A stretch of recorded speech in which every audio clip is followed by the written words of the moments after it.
Iki ni ikiganiro ejo.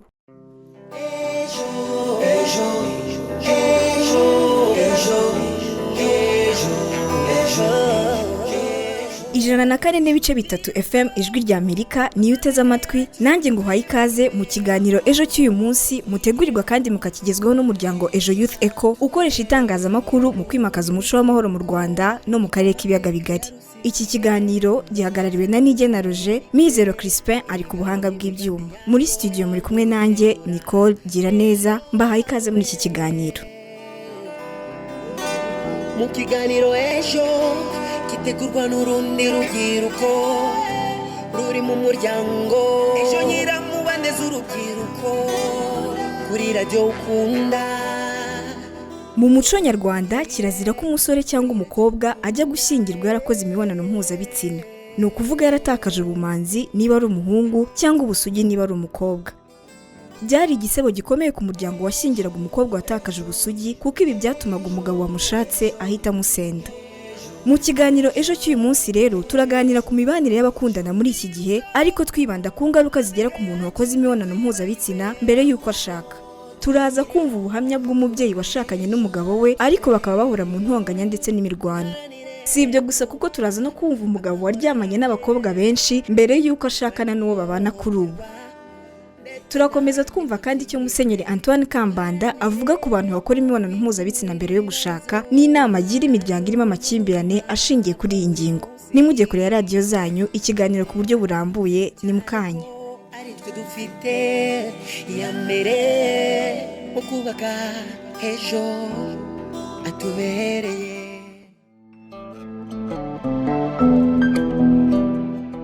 Mu mateka y'u Rwanda, iyo urebye ku miterere y'uko abasogokuruza bacu bagiye bagura imiryango, habagaho guhura kw'imiryango yaba ku ruhande rw'umuhungu ndetse n'umukobwa, bakaganira ku buryo bahuza abana babo. Ibi byakorwaga ahanini n'umuranga, ariho havuye umugani ngo umukobwa wabuze umuranga yaheze mwa nyina. Nta ruhare na rumwe umukobwa cyangwa umuhungu bagiraga mu kuba bahitamo uwo babana. Kuri ubu uyu muco w'abaranga ntugikoreshwa nka mbere. Umusore yihurira n'umukobwa bakaganira, babona hagati yabo hari icyavamo bagahitamo gukundana, nta ruhare rw'umubyeyi rurimo. Kuba rero abantu bakundana, hari igihe usanga bageze no ku rwego rwo kuba bakora imibonano mpuzabitsina nubwo baba batarashakana.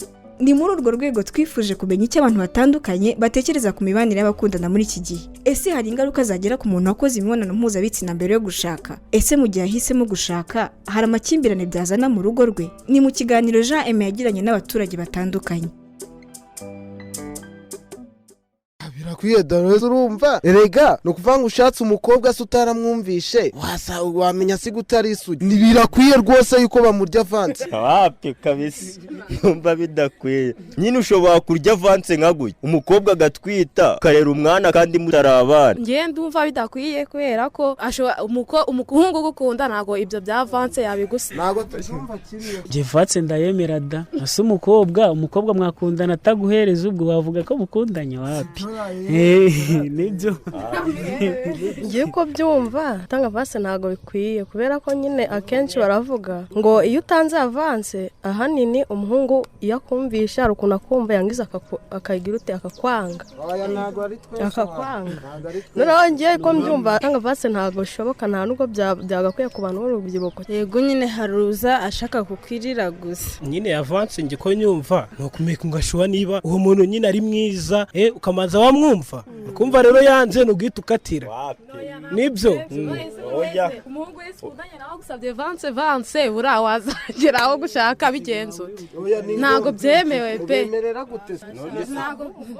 Ntago bishoboka gutanga avance. Nese umuhungu mwese mukundanye agusabye avance n'undi nawe agusaba avance, ndende kumva gose avance etemewe tanashoboka no gutanga. Hari no gusaba avance ashaka nko kukwiyumvira gusa, nta na gahunda afite yo kukujyana yo kukugira umugore. Nyine urukundo ntago rugendeye ku mibonano mpuzabitsina, ahubwo rugendeye ku gukundana bigamije n'intego runaka mu gihe kiri imbere, kugira muzabashe kubaka urugo rwanyu, kugira ruzashe gukomera. Ariko iyo mugiye muri ibyo ushaka kumutera inda zitateguwe, ugashiduka nyine vision yawe ubashe kuyangiza hakiri kare. Bitangira kwirukaho iyo mutarakora imibonano mpuzabitsina, akwinginga uri umwamikazi imbere ye, ariko iyo mumaze kubikora birangira ari wowe uri kumwirukanka inyuma, yarigize umuntu wa danger. Ibintu nyine ubona byarabishye. kandi iyo umwimye akwirukaho mpaka. Ye rwose numva mu gihe ukunda umuhungu mukundana ubu bibona ko agukunda ko igise wakanga kumwima ko gatura ngiye rwose ranakamuha kuko njya numva ngo byongera urukundo. Hari nabo nzi babikoze kandi bagakundana bigakomera. Buri umusore yatangiye kugenda afata abakobwa batandukanye, ejo afashe umwe, ejo mudafashe undi, urumva afite uburyo agiye afata buri wese. Rero bizatuma atinda mu busore, icyo ni icyambere kandi bikamugira ingaruka ikomeye cyane yo kuba yamara imyaka myinshi atarashaka umugore. Iyo amaze gushaka wa mutima urakomeza ukamuzamo akumva ko yajya hanze buri gihe. Icyo rero ni ingaruka zimwe zigera ku muryango nk'uwaba amaze gushinga mushya, bigatuma n'umugore wahora atamwizeye cyane nk'uko yafite nk'abana hanze.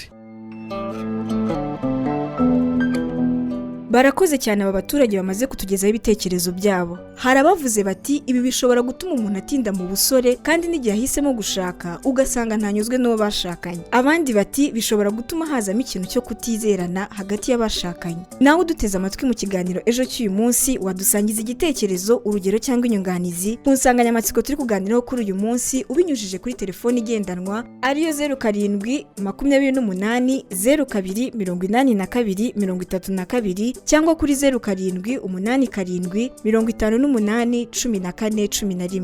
Wadusanga kandi ku mbuga nkoranyambaga zacu arizo Instagram, Facebook na Twitter wandika Ejo Youth Echo mu ijambo rimwe.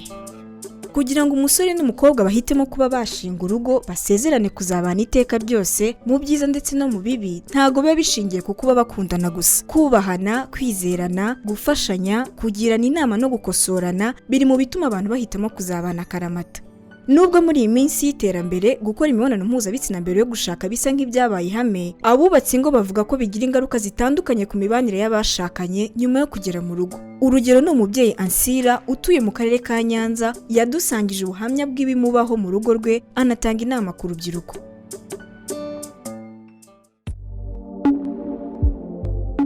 Murakoze.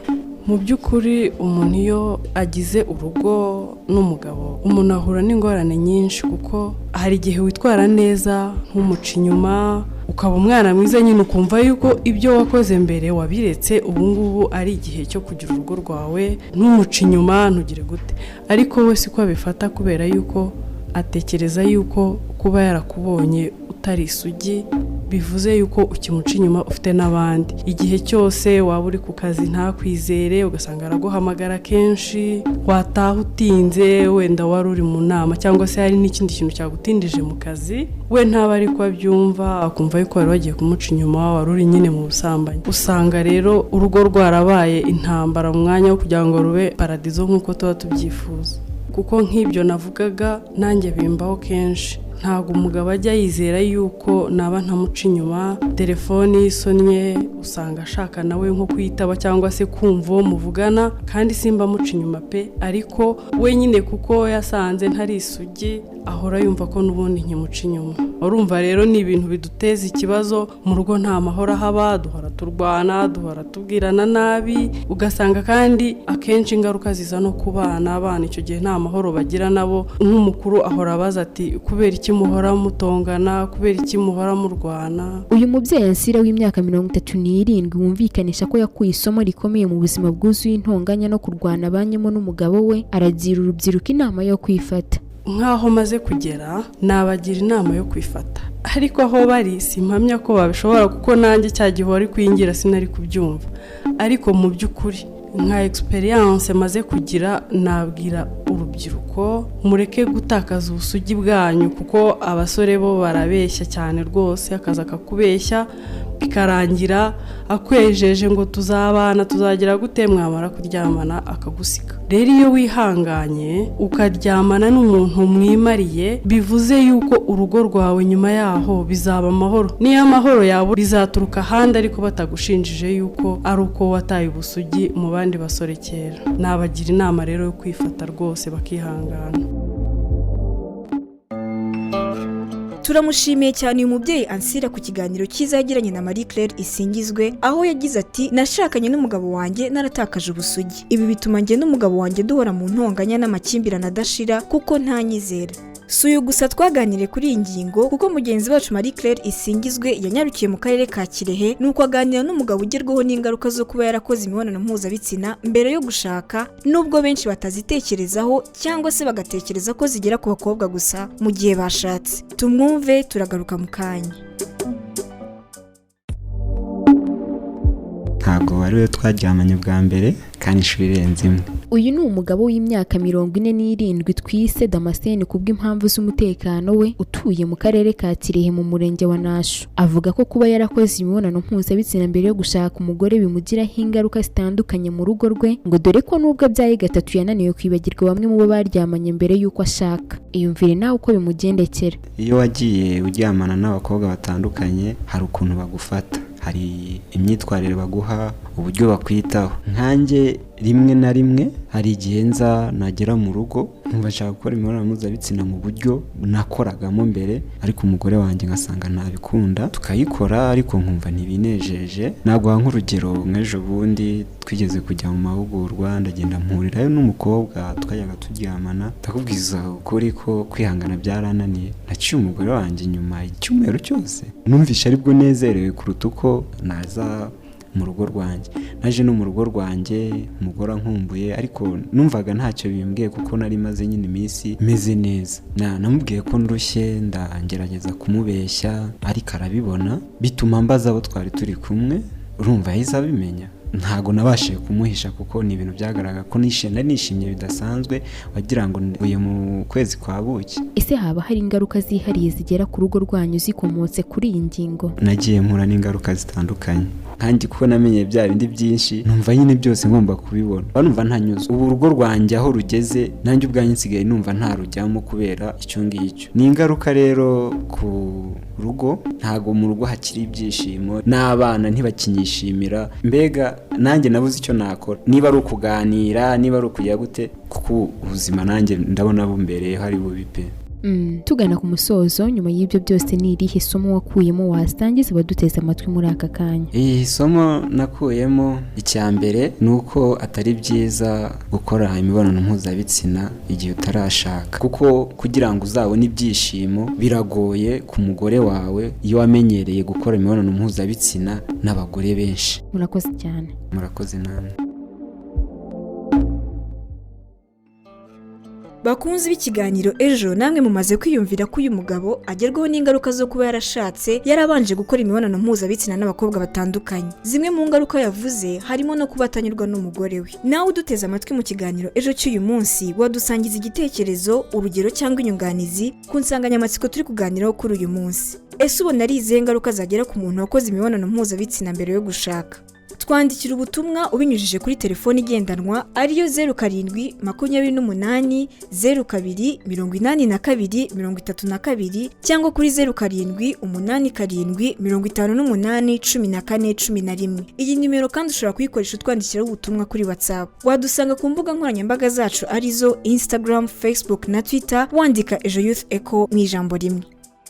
Nubwo benshi badatekereza ku ngaruka n'inkurikizi zo gukora imibonano mpuzabitsina mbere yo gushinga urugo, impuguke mu bijyanye n'imibanire y'abantu muri rusange zivuga ko bigira ingaruka zitari nke cyane mu myitwarire ya muntu amaze gushaka. Twaganiriye na Arkepiskopi wa Kigali Nyiricyubahiro Musenyeri Antoine Kambanda, akaba n'impuguke muri teolojiya morale, nuko atuvira imuzi ingaruka zo gukora imibonano mpuzabitsina mbere yo gushinga urugo.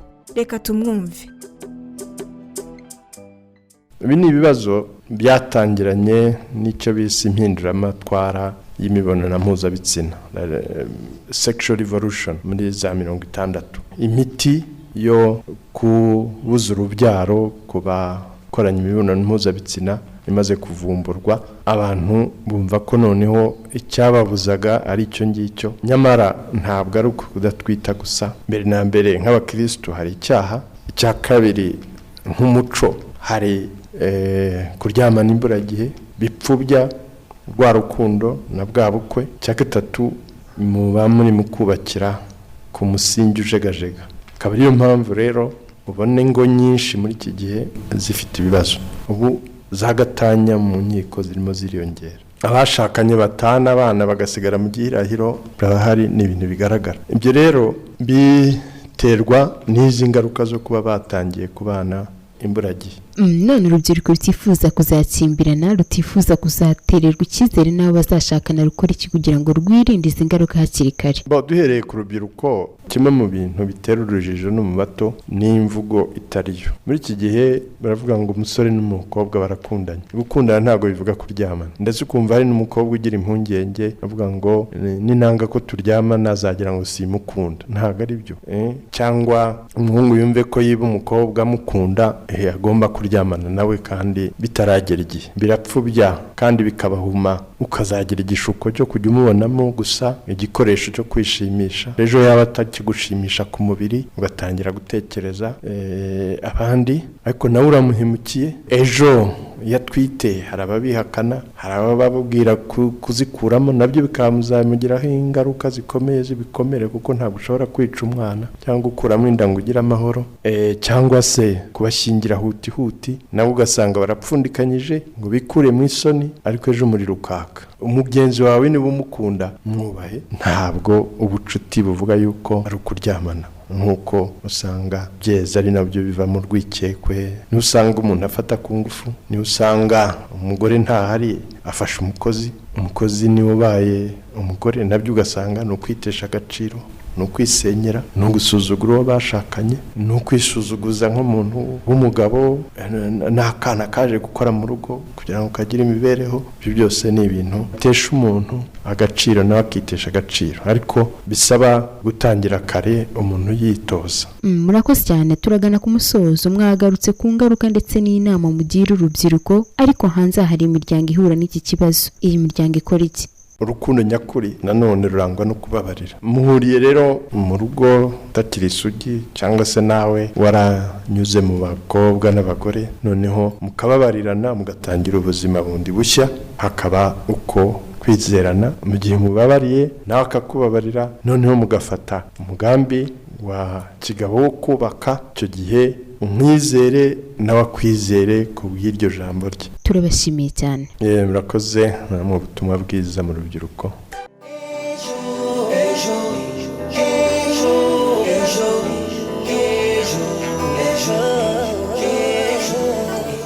Arakoze cyane Christelle Uwikeza, akaba ari nawe tugejeje ku musozo w'ikiganiro. Mbere yuko dusoza ariko reka mbibutse bimwe mu byo twaganiragaho mu kiganiro cy'uyu munsi. Twumvise ibitekerezo by'abaturage bari mu bice bitandukanye batubwira ku ngaruka zagera ku muntu wakoze imibonano mpuzabitsina mbere yo gushaka. Bamwe bagarutse ku kuba byatuma umuntu atinda mu busore, kugira abana benshi ahantu hatandukanye, ndetse no kuba atabasha kumvikana neza n'uwo bashakanye. Twumvise ubutumwa bw'umubyeyi Ansira washatse yaratakaje ubusugi bwe, bikaba bituma ahora mu makimbirane n'umugabo we, ndetse n'abana be bakaba nta mahoro bafite mu rugo. Muri iki kiganiro twumvise umugabo ugerwaho n'ingaruka zo kuba yarakoze imibonano mpuzabitsina mbere yo gushaka, kuri ubu bikaba bimugora mu rugo rwe kuko yumva atanyuzwe n'umugore we, bigatuma amuca inyuma. Musenyeri Antoine Kambanda nawe yagiriye inama urubyiruko agira ati, kuba inshuti n'umuntu ntibivuga kuryamana. Ku miryango yubatse yabagiriye inama yo kubabarira kuko urukundo nyarwo rubabarira. Bakunzi b'ikiganiro ejo, mwakomeza kudusangiza ibitekerezo byanyu ku nsanganyamatsiko twaganiragaho kuri uyu munsi. Watwandikira ubutumwa kuri telefoni igendanwa ariyo 07 28 02 82 32 cyangwa kuri 07 87 58 14 11. Iyi nimero kandi ushobora kuyikoresha utwandikiraho ubutumwa kuri WhatsApp. Wadusanga kandi ku mbuga nkoranyambaga zacu arizo Instagram, Facebook na Twitter, wandika Ejo Youth Echo mu ijambo rimwe. Ubutumwa mutwandikira tuzabucishamo amaso mu kiganiro cy'ubutaha. Reka ngushimire wowe twabanye kuva mu ntangiriro z'iki kiganiro, wibutsa ko ikiganiro ejo mugikurikira ku 104.3 FM ijwi rya Amerika. Nshimiye bagenzi banjye bamfashije gutegura iki kiganiro, cyari gihagarariwe na Nige na Roger, Mizero Crispin ari ku buhanga bw'ibyuma. Nje nitwa Nicole, gira neza, mukomeze mugire ibihe byiza.